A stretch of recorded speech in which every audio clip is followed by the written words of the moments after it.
सभी IPL match तो देख ही रहे होंगे। मुझे एक बात बताओ, क्या सिर्फ एक अकेला प्लेयर पूरी गेम को कैरी कर सकता है? No shot. मैच जिताने के लिए एक अच्छा कैप्टन एक अच्छे मास्टर प्लान के साथ होना चाहिए।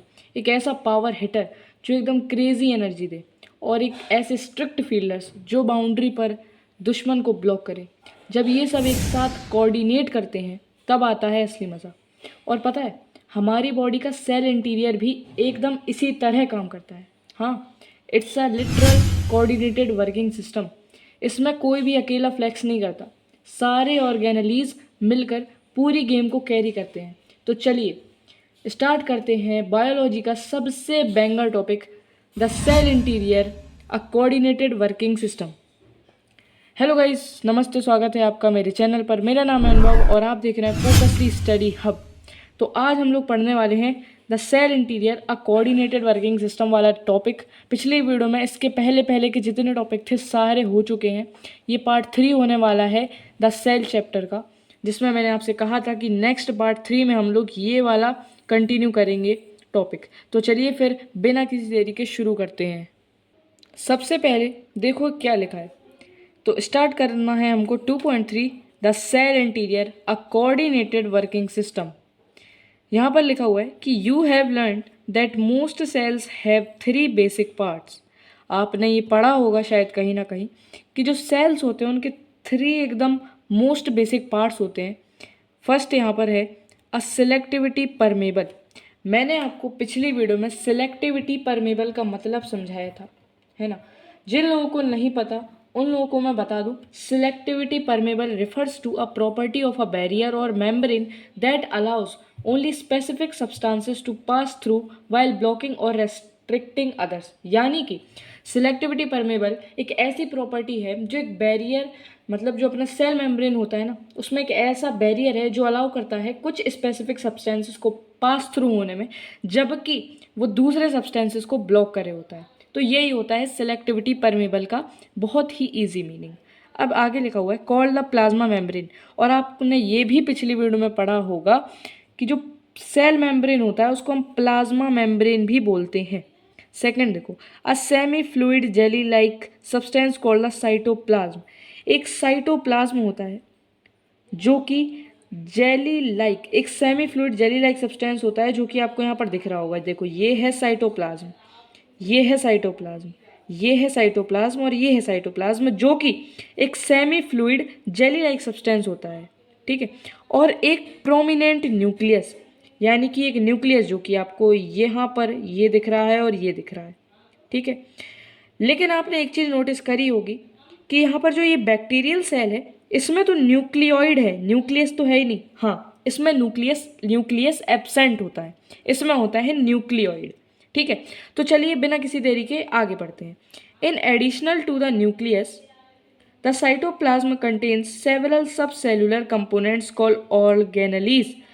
बोल रहा है कि जो साइटोप्लाज्म होता है उसमें काफ़ी सारे सब सेल्यूलर कंपोनेंट्स होते हैं जिनको ऑर्गेनेलीज कहा जाता है। अब यार देखो, अगर सेल एक पूरी आईपीएल फ्रेंचाइज है तो सब सेल्यूलर का मतलब है उस फ्रेंचाइज के अंदर के इंडिविजुअल प्लेयर और स्टाफ मेंबर्स। समझने की कोशिश करिए, सेल खुद तो बहुत छोटा है पर उसके अंदर इस एक अलग ही दुनिया है। उसके अंदर जो छोटे छोटे पार्ट्स हैं ना, जैसे न्यूक्लियस, माइटोकॉन्ड्रिया, राइबोसम्स, माइटोकॉन्ड्रिया भी हमें आगे पढ़ना है, उन्हीं को हम सब सेल्यूलर स्ट्रक्चर्स या ऑर्गेनेलीज बोलते हैं। ये सब मिलकर काम करते हैं तभी तो सेल का सिस्टम हिट होता है ना। चलो देखो, क्विक विजुअल ब्रेकडाउन बताता हूँ। सबका मतलब होता है छोटा, यानी कि सेल के अंदर का, अंडर। सेल्यूलर का मतलब है सेल से रिलेटेड। हाँ, ये मान लो सेल का रिश्तेदार है ये। अगर इसकी डेफिनेशन के बारे में बात करूँ तो structures inside the cell that perform specific task to keep the cell alive. Example nucleus, mitochondria. यानी कि जो छोटे छोटे अंदर एक स्ट्रक्चर होते हैं जो कि सेल को जिंदा रखते हैं, जैसे कि न्यूक्लियस, माइटोकॉन्ड्रिया, और जो परफॉर्म करते हैं स्पेसिफिक टास्क, यानी कि कई डिफरेंट टास्क परफॉर्म करते हैं, वो होते हैं ये क्या होते हैं? सब सेल्यूलर। समझ में आया? अब आगे देखते हैं। एक्टिविटी 2.4 से पहले यहाँ देखो क्या लिखा है, along with other substances present in it most of which are only visible with an electron microscope. ये बोल रहा है कि कई सारे सब्सटेंसेस, देखो पहली बात तो सेल ही नहीं एक आँख से अपन को दिखता, उसके लिए अपन को माइक्रोस्कोप की ज़रूरत पड़ती है। तो उससे भी जो अदर सब्सटेंसेस होते हैं छोटे, उसमें प्रेजेंट होते हैं, जिसमें से कई ज़्यादा सिर्फ इलेक्ट्रॉन माइक्रोस्कोप से ही विजिबल हो पाते हैं, ये बोला गया है। समझ गए? अब चलते हैं आगे। आगे यहाँ पर आपको मैं एक, यहाँ पर टेबल एक्टिविटी 2.4 दी गई है, इसको स्टडी करते हैं और समझते हैं कि ये डायग्राम्स हैं क्या। देखो गाइस, सबसे पहले ये है एक प्लांट सेल, ये है एक एनिमल सेल और ये है एक बैक्टीरियल सेल। यहाँ पर लिखा भी हुआ है फिगर 2.10 ए, यानी कि ये अ टाइपिकल बैक्टीरियल सेल, एक टिपिकल बैक्टीरियल सेल है ये एक टिपिकल प्लांट सेल है और ये एक टिपिकल एनिमल सेल है। अब ये जो typical bacterial cell, typical plant cell, typical animal cell, ये टिपिकल वर्ड है, ज़्यादा कुछ नहीं है। देखो, अ टिपिकल बैक्टीरियल सेल एक प्रोकार्योटिक सेल है, यानी कि बहुत सिंपल यूनिसेलुलर और जिसके पास न्यूक्लियस नहीं है। अगर इसको मैं एक्सप्लेन करना चाहूँ तो इस हिसाब से एक्सप्लेन हो सकता है कि आप इसको मैं इसको डिस्क्राइब कर सकता हूँ, आप इसको समझ सकते हैं वन मैन आर्मी या फिर सोलो ई स्पोर्ट्स प्लेयर जैसे, जिसके पास हैंडल करने को तो बहुत कुछ है पर अकेले, बिना किसी बिग कॉरपोरेट टीम सपोर्ट के, यानी कि इसमें कोई भी मेम्ब्रेन बाउंड ऑर्गेनेलीज नहीं है। समझ में आया? अब देखते हैं आगे। सबसे पहले तो देखो भाई, यहाँ पर एक बैक्टीरियल सेल है जिसके पास साइटोप्लाज्म है, यहाँ पर न्यूक्लियोइड है जिसको जेनेटिक मटेरियल भी बोलते हैं, यहाँ पर राइबोसम है, यहाँ पर सेल वॉल, यहाँ पर यहाँ पर नहीं, यहाँ पर ये जो दिख रही है ना पूंछ सी, इसको बोलते हैं अपेंडेज फॉर लोकोमोशन। अब ये आप कह रहे होंगे कि अपेंडेज फॉर लोकोमोशन क्या है भाई, ये कहाँ से वर्ड आ गया? देखो, अपेंडेज लोकोमोशन में, देखो मैं आपको बताऊं, ये एक फ्लैजिलम है। अरे फ्लैजिलम ये क्या होता है? फ्लैजिलम बहुत सिंपल है, कुछ नहीं है, बस ये जो आपको पूंछ सी दिख रही है ना, यही फ्लैजिलम है। देखो, ये एक लंबी पतली छोटी पूंछ है, ठीक है, जो कि एक टेल ही होती है ना पूंछ, जैसे स्ट्रक्चर होते हैं जो बैक्टीरियल सेल के बाहर निकली होती है, यानी कि ये बैक्टीरियल सेल में होती है, ठीक है। इसका फंक्शन है, जो इसका मेन फंक्शन है ना, वही है लोकोमोशन, यानी कि एक जगह से दूसरी जगह जाना। लोकोमोशन का मतलब तो आप सभी लोग समझते होंगे। अब ये हमारी तरह पैरों से नहीं चलता है, जो कि दिख भी रहा है। इसका मूवमेंट एक बोट के प्रोपेलर यानी कि फैन जैसा होता है, ये राउंड और राउंड घूमता है। मैथ्स में चैप्टर है ना 5th, I am up and down, round and round, हाँ वही राउंड एंड राउंड घूमता है 360 डिग्रीज, ठीक है। और बैक्टीरिया को लिक्विड में आगे पुश करता है, समझ गए? अब यार इस बैक्टीरियल सेल के पास कोई पैर तो है नहीं, तो ये मूव ही कैसे करेगा? मूवी नहीं, मूव। इसके लिए इसके पास एक अल्टीमेट चेस्ट कोड है जिसे कहते हैं फ्लैजिलम। इसे सेल का पर्सनल आउटबोर्ड मोटर या प्रॉपर समझ लो, है ना। मैं एक बार फिर से समरी दे रहा हूँ। ये पीछे से एकदम क्रेजी स्पीड में घूमता है, जैसा मैंने अभी बताया, और बैक्टीरिया को लिक्विड में आगे की तरफ ऐसे ड्राइव करता है। So basically flagellum is equals to bacteria की बाइक। समझ में आया? अब आगे देखते हैं। अब यहाँ पर देखो, ये जो है एक टिपिकल प्लांट सेल है, यहाँ पर वैक्यूल है, यहाँ पर क्लोरोप्लास्ट, यहाँ पर सेल वॉल। सेल वॉल के बारे में पिछली वीडियो में पढ़ा था ना, सेल वॉल क्यों ज़रूरी है। अगर नहीं देखी हो ना आपने वो पिछली पार्ट 1 और पार्ट 2, तो कोई टेंशन मत लो, ये मत देखो, पहले पार्ट 1 पार्ट 2 देखो। मैं डिस्क्रिप्शन में लिंक दे दूंगा, वहाँ से देख लेना, या फिर चैनल पर जाकर देख लेना। और हाँ, लाइक सब्सक्राइब और शेयर करना मत भूलना, ठीक है। अब देखो, वीडियो पूरी देखना गाइस, ये वाली, ठीक है, और वो वाली दोनों पूरी देख कर आना, बहुत अच्छे समझ में आ जाएगा। अब देखो, ये सेल वॉल है, यहाँ पर ये देखो छोटे छोटे चीज़ें दिख रही है ना, यही राइबोसम है, यही राइबोसम है। अभी आया था ना एक पार्ट राइबोसम, वही यही है। यहाँ पर सेल मेम्ब्रेन, जिसको आप लोग बहुत अच्छे से जानते हैं, वैक्यूल, जिसे भी आप बहुत अच्छे से जानते हैं, और राइबोसम के अलावा एक और होता है जिसको बोलते हैं लाइसोसम। दिख रहा है ना लाइसोसम। सब छोटी छोटी चीज़ें हैं भाई, कुछ बड़ा नहीं है, सेल ही है सबसे बड़ा, वो भी नहीं दिख पाता अपन को, तो ये सारी चीज़ें तो खाक दिखेंगी। हाँ, बट इलेक्ट्रॉन माइक्रोस्कोप यानी कि माइक्रोस्कोप से ही दिख जाती है। ठीक है, यहाँ पर इसका राइबोसोम है, या देखो इन दोनों के पास न्यूक्लियस है, इन दोनों के पास न्यूक्लियोलस है, पर इसके पास न्यूक्लियोइड है, ये अलग ही बंदा अपने मजे में है। इन दोनों के पास एंडोप्लाज्मिक रेटिकुलम होता है। अब ये जो एंडोप्लाज्मिक रेटिकुलम है, ये सेल के इंटीरियर यानी कि अंदर का सबसे बड़ा ट्रांसपोर्ट और मैन्युफैक्चरिंग नेटवर्क होता है। यानी कि जो अभी अपन NCERT पढ़ रहे हैं ना, एक्सप्लोरेशन, तो जो अपन टॉपिक पढ़ रहे हैं the cell interior coordinated working system, इसके हिसाब से ये ऑर्गेनली पूरे सेल को कोऑर्डिनेट करने में बहुत बड़ा रोल प्ले करता है। ठीक है, तो अब देखो आगे क्या है, आगे क्या देखना है अपन को। ये देखो इसके पास भी गोल्गी बॉडी है, इसके पास भी गोल्गी बॉडी है। ठीक है, अभी एक साइंटिस्ट भी आते हैं गोल्गी, उनके बारे में भी पढ़ेंगे। क्या पता इस वीडियो में ना पढ़ पाए, बट अगली वीडियो में पक्का पढ़ेंगे भाई, टेंशन मतलब पूरा चैप्टर तो ख़त्म हो गई, और बहुत लेट आई है वीडियो, तो सॉरी फॉर दैट, बट क्या करूँ। अब आगे देखो, अब देखते हैं सीधा यहाँ से। First, study the given diagrams of a bacterial cell, a plant cell and an animal cell. इन्हीं को स्टडी करने के लिए बोला है, अपन ने स्टडी कर लिया है ना। Observe the different structure present in each of them. हमने सारे डिफरेंट बोल रहा हूँ, सब कुछ अच्छे से देखा है ना। Record your observation in table 2.1। लो, अब ऑब्जर्वेशन रिकॉर्ड करनी है। ठीक है, बहुत ईजी है, कुछ मुश्किल नहीं है, अभी दिखाता हूँ। A bacterial cell lacks a well defined nucleus and membrane bound. यानी कि जो बैक्टीरियल सेल है उसके पास वेल डिफाइंड न्यूक्लियस यानी कि मेम्ब्रेन बाउंड ऑर्गेनेलीज, जो कि ऑर्गेनेली सराउंड होती है उसके खुद के मेम्ब्रेन से, नहीं है। ठीक है, लैक मतलब नहीं है ना, देखो organelle structured bye their own membranes, नहीं है ना इसके पास। बैक्टीरियल सेल की बात हुई है, और न्यूक्लियस तो उसके पास है ही नहीं, न्यूक्लियोइड है देखो। ठीक है, लेकिन इन दोनों के पास न्यूक्लियस भी है, और एक और न्यूक्लियस से मिलता जुलता शब्द न्यूक्लियोलस भी है, पर इस बेचारे के पास सिर्फ न्यूक्लियोइड है। क्या करें, अब आगे देखते हैं। Such cells are called prokaryotic. Pro means primitive and karyon means, karyon अगले पेज पर लिखा हुआ है, बता दूंगा। प्रोकार्योटिक का मतलब है, प्रो मीन्स प्रे, क्या लिखा हुआ है, प्राइमीटे, क्या क्या, आराम से पढ़ो गाइस, प्रिमिटिव, बस खत्म। प्रिमिटिव मतलब, अब देखो ये जो प्रो, एक मिनट कैमरा में थोड़ा अच्छे से सेट कर दूं, थोड़ा सा ब्राइटनेस बढ़ा दूं, अच्छे से आपको दिख जाए। हाँ, ये जो प्रोकार्योटिक है, प्रो मतलब प्रिमिटिव, प्रिमिटिव को एक ओजी समझो, यानी कि ओरिजिनल गैंगस्टर, गैंगस्टर नहीं है भाई, ओरिजिनल है। ठीक है, सबसे पुराना ओजी, सबसे ओल्ड स्कूल सेल। इस ओल्ड स्कूल का मतलब समझते हो ना, वही एक ओल्ड स्कूल सेल है ही।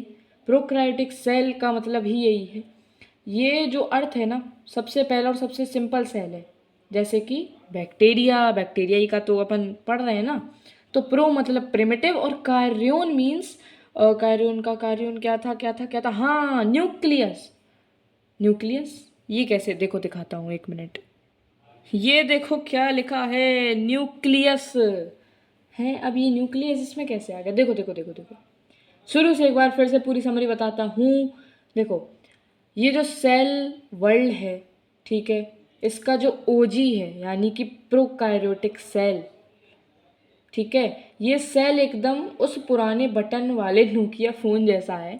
इसमें कोई फैंसी फीचर्स नहीं है, बट भाई नोकिया 3310 के बारे में सुना ना, कितना मजबूत है। चलो, प्रमोशन नहीं कर रहा हूँ, बता रहा हूँ ना। तो इसके पास कोई प्राइवेट कैबिन है, यानी कि नो न्यूक्लियस मेम्ब्रेन, न्यूक्लियस नहीं सॉरी न्यूक्लियर, और ना ही इसमें अलग अलग डिपार्टमेंट्स हैं। नो मेम्ब्रेन बाउंड ऑर्गेनेलीज, इसका पूरा डीएनए फ्री होकर साइटोप्लाज्म में ऐसे ही चिल करता रहता है, बस। ये एकदम वन मैन आर्मी ही है, एक अकेला सेल ही पूरी लाइफ की गेम को अकेले कैरी करता है। तो चलिए देखते हैं इस सिंपल सेटअप के मेन फीचर्स वो बाद में देखेंगे, पहले यहाँ पर देखो।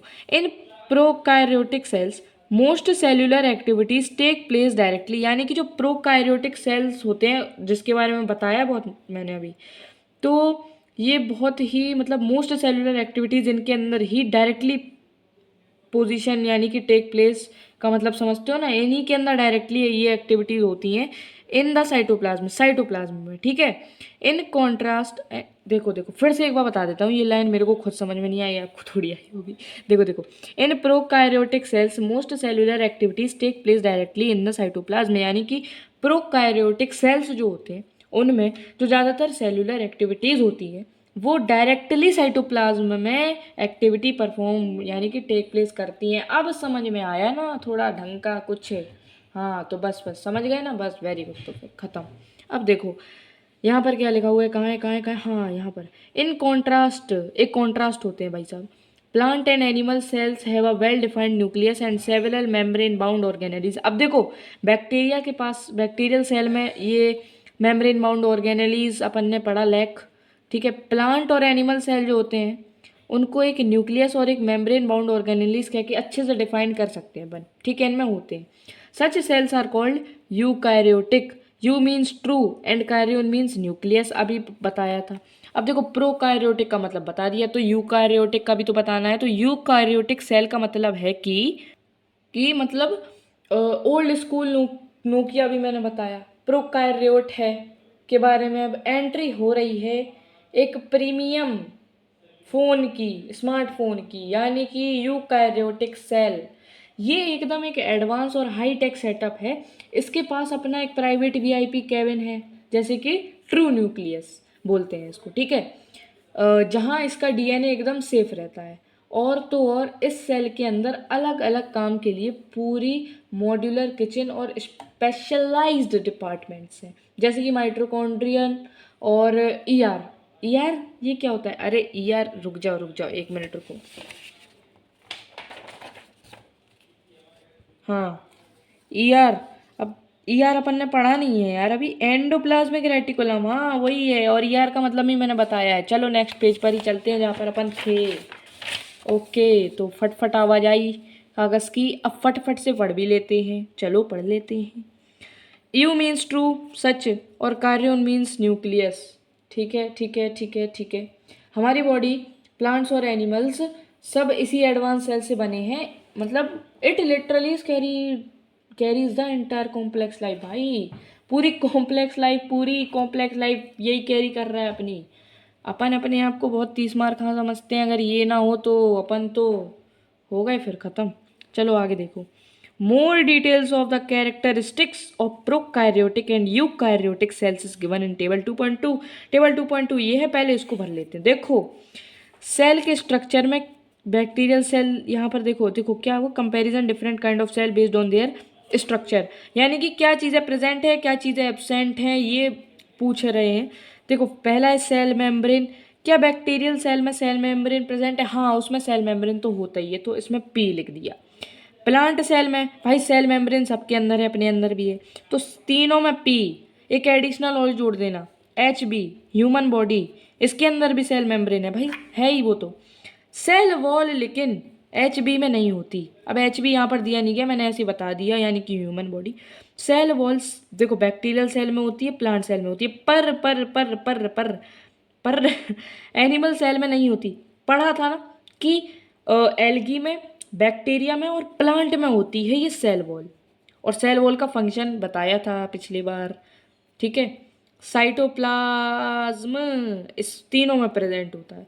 साइटोप्लाज्म का मतलब तो बताया ही नहीं। देखो साइटोप्लाज्म मतलब, देखो इसे जैसे अपन ने बाकी सब डिफाइन किया वैसे ही करते हैं। देखो जैसे कि हमने कैप्टन न्यूक्लियस को देखा, ठीक है, और बाउंसर सेल मेम्ब्रेन की बात तो कर ही ली है। अब ये जो सारे प्लेयर्स हैं आखिर बैठते कहाँ हैं? मतलब एंटर द साइटोप्लाज्म। अब साइटोप्लाज्म में देखो ऐसा सोचो, think of it as the main gaming arena या बैटल ग्राउंड जो होता है सेल का। ये एक जेली लाइक फ्लूइड है, बताया था अभी, आया भी था, जो पूरे सेल में भरा हुआ है। अगर सेल एक स्टेडियम है तो ये समझो कि साइटोप्लाज्म उसका ग्राउंड है जहाँ सारी फील्डिंग और बैटिंग यानी कि केमिकल रिएक्शंस होती हैं, ठीक है। सेल एक स्टेडियम है, ये जो साइटोप्लाज्म है वहाँ पर सारी केमिकल रिएक्शंस होती हैं, जितने भी सब सेलुलर ऑर्गेनेलीज हैं, ठीक है, वो इसी एरिना में तैरते हैं और अपना अपना गेम चलाते हैं। Without this arena the cell is literally dead, खत्म है भाई। मतलब भाई ये जो छोटी छोटी चीजें हैं ये सेल को भी खत्म कर रही हैं, तो अपन क्या, अपन अपने आप को ज्यादा 30 मार खा समझते हैं इनकी वजह से, इन्हीं की वजह से है भाई। देखो अब fourth, well defined nucleus genetic material enclose by membrane. इसमें जेनेटिक मटेरियल हाँ था, तो इसमें ए क्यों लिखा है? अरे देखो देखो देखो,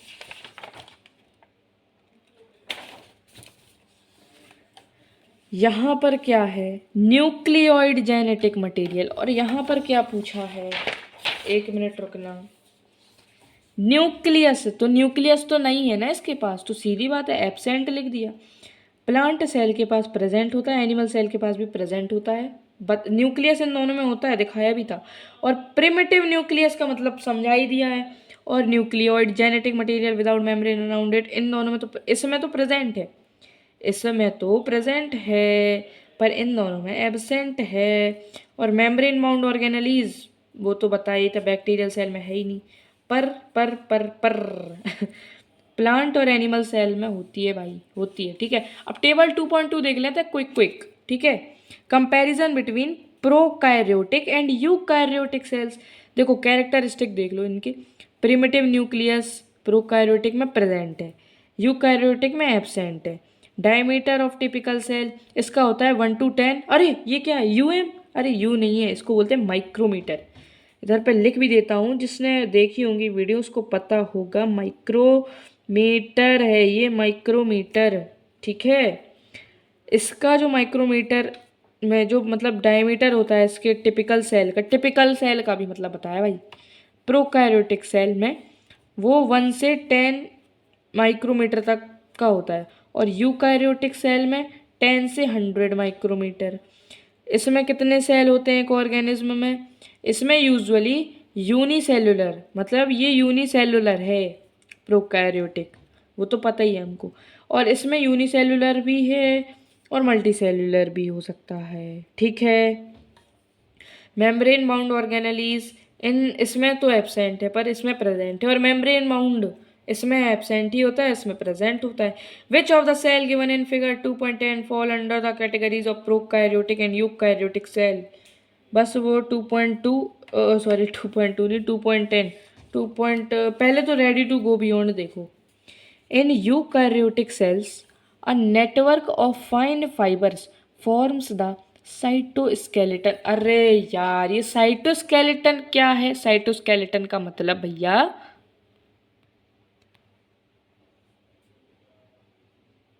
अटका नहीं हूँ मैं ऐसे मजाक कर रहा था। देखो ये जो साइटोस्केलेटन होता है ये स्ट्रक्चरल सपोर्ट देता है। देखो सबसे पहले तो देखो साइटोस्केलेटन का मतलब अभी बताता हूँ, सबसे पहले लाइन पढ़ लेते हैं क्योंकि क्विक क्विक पढ़ना है अपन को।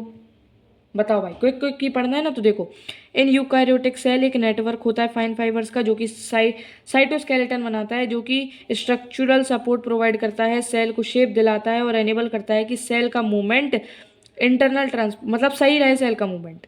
It is visible only under a electron microscope. देखो यार अब मैं तो नहीं, बहुत खतरनाक जैसे टीचर और जैसे तो नहीं बता पाऊंगा, लेकिन जितना मैं अभी पढ़ के जान रहा हूँ उतना मैं बता पा रहा हूँ, ठीक है। It is visible only under an electron microscope, जो कि एक सेपरेट एंटिटी, एज एक सेपरेट एंटिटी की तरह है, ये इलेक्ट्रॉन माइक्रोस्कोप से ही विजिबल होता है। और जो साइटोप्लाज्म है वो स्टार्च, यानी कि जो प्लांट सेल में स्टार्च होता है उसको भी स्टोर करता है, साइटोप्लाज्म बताया था ना अभी।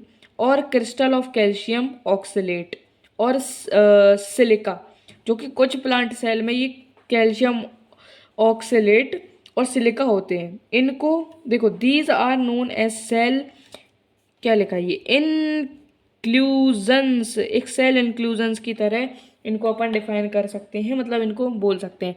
अब साइटोस्केलेटन का मतलब मैंने कहा था कि बताऊंगा, तो साइटोस्केलेटन का मतलब भी बताना चाहिए मुझे। उससे पहले भाई ये बता दो, ये बता दो कि मैं पढ़ा कैसा रहा हूँ, ठीक है। एक बार कमेंट सेक्शन में बता देना कि अच्छा पढ़ा रहा हूँ तो अच्छी बात है, नहीं तो अब देखो साइटोस्केलेटन, देखो हमने देख लिया है कि सेल के अंदर एक जेली जैसा साइटोप्लाज्म भरा है, पर एक बात बताओ, अगर सेल सिर्फ जेली से भरा है तो ये पिचक क्यों नहीं जाता? सोचा नहीं, सोचा ना, मैं सोचवाता हूँ। लेकिन इसका शेप एकदम रिगिड रिजिड रिगिड जो भी बोल लो कैसे रहता है? देखो अब यहीं पर साइटोप्लाज्म बनता है, या साइटोप्लाज्म नहीं, साइटोस्केलेटन। यहाँ पर देखो fine fibres, a network of fine fibres, ठीक है। सिंपल वर्ड में बोलें तो ये सेल का अपना एक इंटरनल आर्किटेक्चर होता है, या फिर मान लो इसको स्केलेटन फ्रेम है।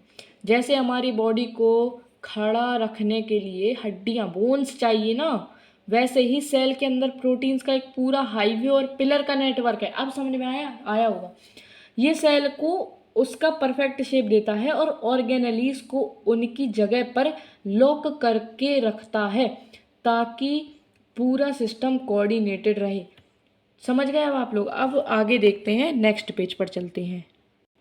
बट उससे पहले जो आपके लिए ज़रूरी है वो तो पढ़ना चाहिए ना, यानी कि एक और रेडी टू गो बियॉन्ड। देखो वायरसेस, यानी कि वायरस, वायरॉइड और ये क्या लिखा है, हाँ सॉरी मैं को तो भूल गया, ये लिखा है प्राइयंस, PRIONS। ये एसेल्यूलर होते हैं, इनमें कोई सेल नहीं होता। देखो 8th में पढ़ा होगा, सेकंड चैप्टर में, है ना, सेकंड चैप्टर में पढ़ा था माइक्रो ऑर्गेनिज्म फ्रेंड एंड फो वाले चैप्टर में 8th क्लास में, कि जो वायरस और वायरॉइड हैं, मतलब जितने भी वायरसेस हैं उनके पास सेल नहीं होता, ये एसेल्यूलर होते हैं।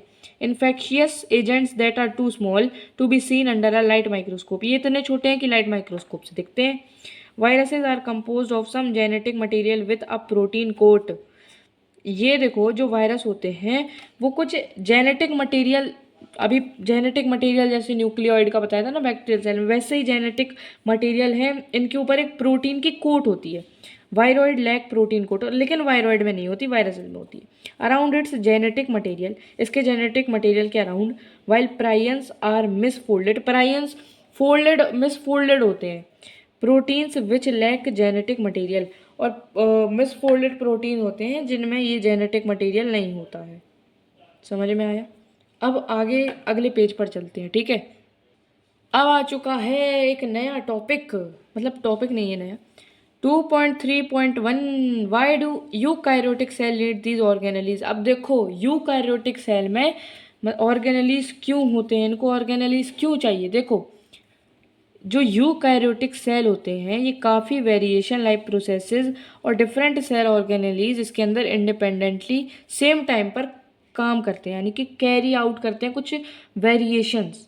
Cell organelles help in building new material, ये जो सेल का ऑर्गेनेली है ना, ये इसको बहुत सारे नए बिल्डिंग मटेरियल्स बनाने में, है ना, cell organelles help in building new, नए सेल न्यू मटेरियल्स बनाने में इसको हेल्प करता है। मैंने शायद धोखे से न्यू बिल्डिंग मटेरियल बोल दिया, बट नहीं, सिर्फ कुछ न्यू मटेरियल बनाने में, बिल्डिंग मतलब बनाने में हेल्प करता है।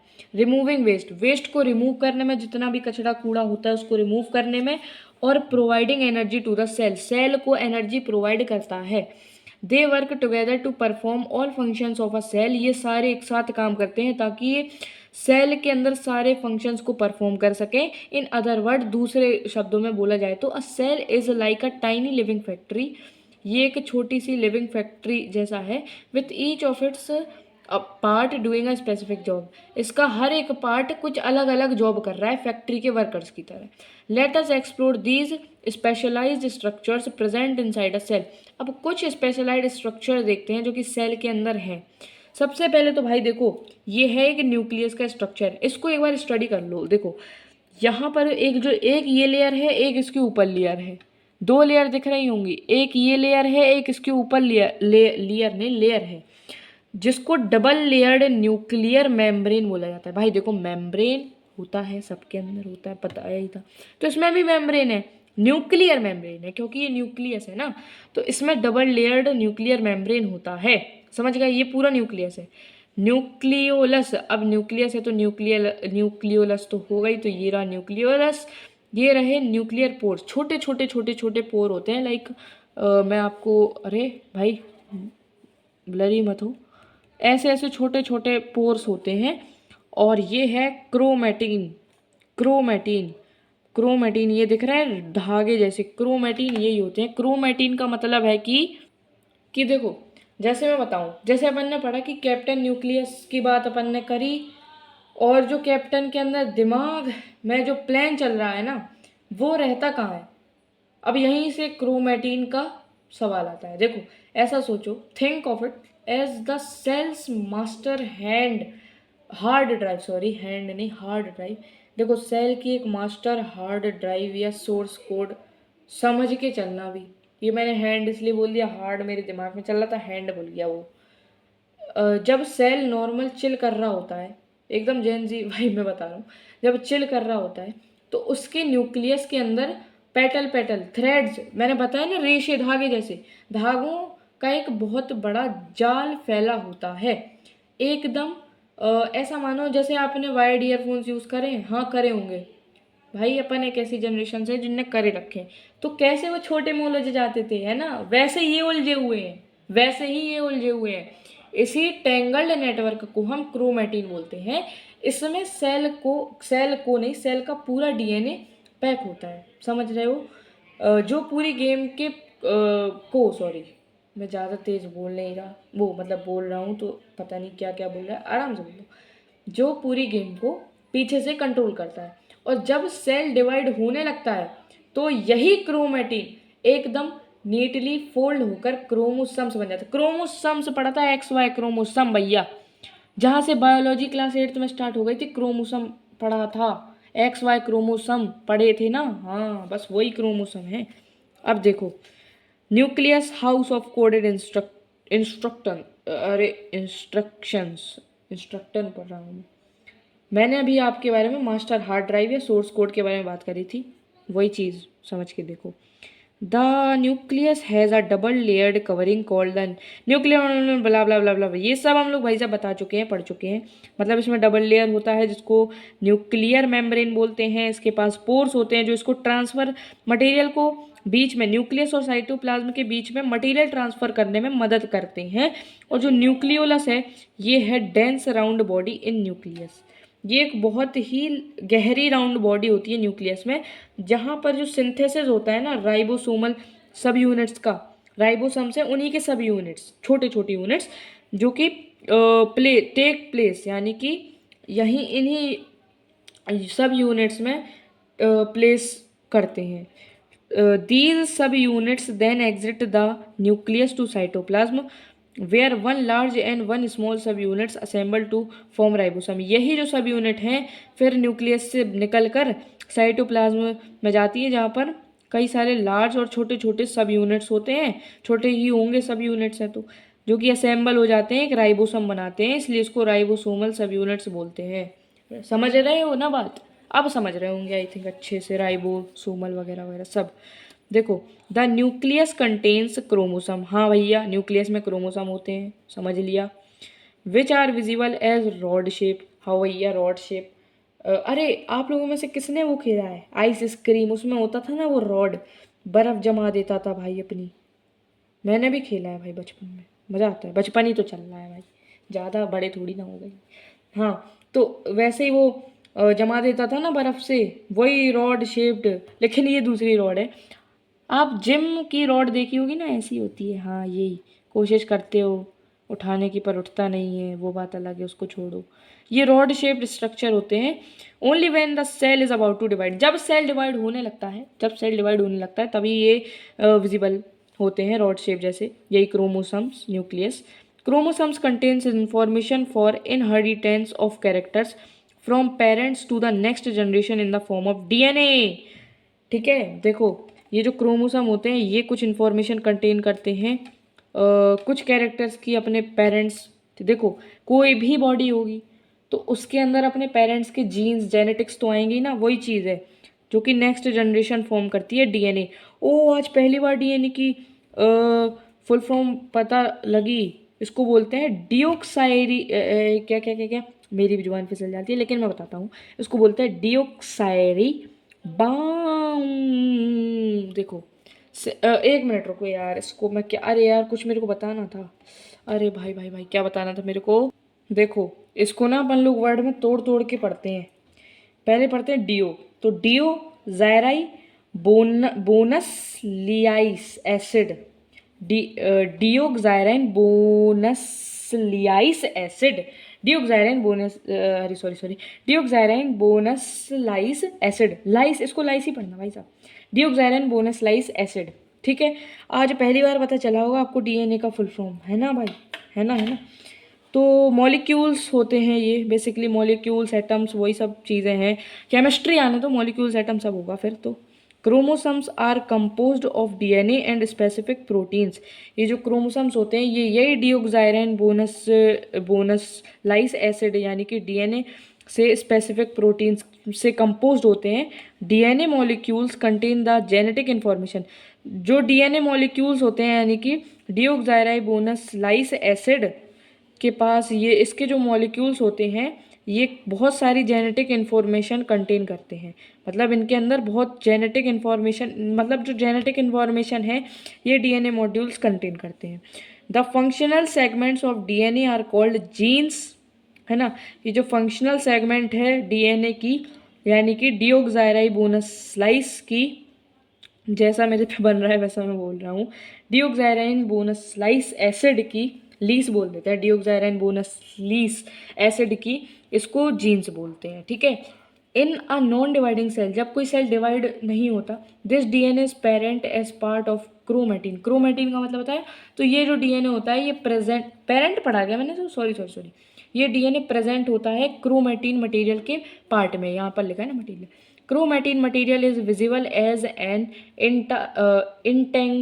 Entangled mass of the thread like structure. ये एक इंटेंगल्ड मास टाइप होता है जो कि विजिबल होता है थ्रेड लाइक स्ट्रक्चर्स के रूप में। Whenever the cell is about to divide, जब भी सेल डिवाइड होने वाला होता है, the chromatin material get organised into chromosome. फिर यही क्रोमेटिक मटेरियल क्रोमोसम में ऑर्गेनाइज्ड हो जाता है। अब थोड़े थ्रेड्स ऑफ क्यूरियोसिटी पढ़ लेते हैं। यहाँ पर क्या लिखा है, some cells are specialized to perform specific function. कुछ सेल जो होते हैं उनको डिफरेंट कुछ स्पेसिफिक फंक्शंस करने के लिए, परफॉर्म करने के लिए स्पेशलाइज किया जाता है, बनाया जाता है। For example mature red blood cell, RBCs पढ़ा है, WBC पढ़ा है, RBC पढ़ा है, white blood cells, WHITE white,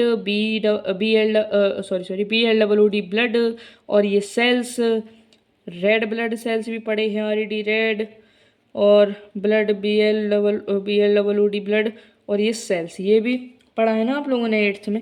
in humans do not have a nucleus, अरे ये क्या लिखा है, एन्यूक्लिएट, भाई छोटे वर्ड्स हैं ये तो मुझसे बनते हैं बोलते, ये पता नहीं बन रहा था, ठीक है। जो ह्यूमंस होते हैं उनके पास न्यूक्लियस नहीं होता है, मतलब एन्यूक्लिएट नहीं होता है।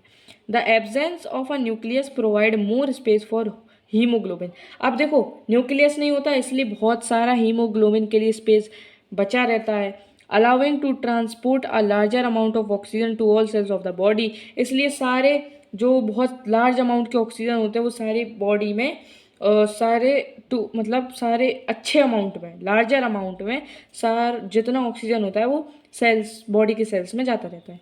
Since they lack a nucleus, अब देखो अपने पास न्यूक्लियस नहीं है, दे कैन नॉट रिपेयर और डिवाइड देमसेल्फ, तो वो रिपेयर नहीं कर सकते और अपने आप को डिवाइड नहीं कर सकते। As a result their life span is short and they survive approximately for 120 days. इसलिए अपन नहीं 120 डेज, अपन नहीं, इसलिए ये रिजल्ट जैसे, मतलब एक एज अ रिजल्ट इनका लाइफ स्पैन बहुत छोटा होता है, इसलिए ये लगभग अप्रोक्सीमेटली यानी कि लगभग, लिख भी देता हूँ एक बार हिंदी में लिख देता हूँ लगभग, और इंग्लिश में भी लिख देता हूँ लगभग 120 दिन ही जी पाते हैं। Do you know any other cell without nucleus, क्या आप जानते हैं कुछ दूसरे सेल बिना न्यूक्लियस के? जानते हो तो कमेंट्स में बताना, मैं तो जानता हूँ। Prokaryotic cell do not have a well defined nucleus. अभी जो प्रोकार्योटिक सेल होता है इसके पास एक वेल डिफाइंड न्यूक्लियस यानी कि न्यूक्लियस नहीं होता है। Their DNA is present as a single circular molecule associated with specific proteins. ये जो डीऑक्साइराइबोन्स लीस है एसिड है, इसके पास एक सिंगल सर्कुलर, ठीक है, सर्कुलर मॉलिक्यूल एसोसिएटेड होता है अलग अलग प्रोटीन्स से, में the reason containing this genetic material is called the nucleoid. अब ये जो रीजन होता है ये कंटेन करता है जेनेटिक इसी जेनेटिक मटेरियल जिसको हम न्यूक्लियोइड बोलते हैं इसको कंटेन करता है। अब चलते हैं भैया जी नेक्स्ट पेज पर। कहाँ चलते हैं? नेक्स्ट पेज पर, चलो चलो। अब आ जाते हैं भाई साहब राइबोसम्स वगैरह। तो इस वीडियो को ना मैं राइबोसम्स पढ़ाकर ख़त्म करने वाला हूँ, बिकॉज ये हो चुकी है हाफ एन आवर से भी ज़्यादा, यानी कि 40 मिनट्स की हो गई है अभी फिक्स। तो अब इसको हम लोग बस, ये लास्ट टॉपिक हमारा होने वाला है, उसके बाद इसकी वीडियो जल्दी मिलेगी भाई, अब जल्दी मिलेगी वीडियो।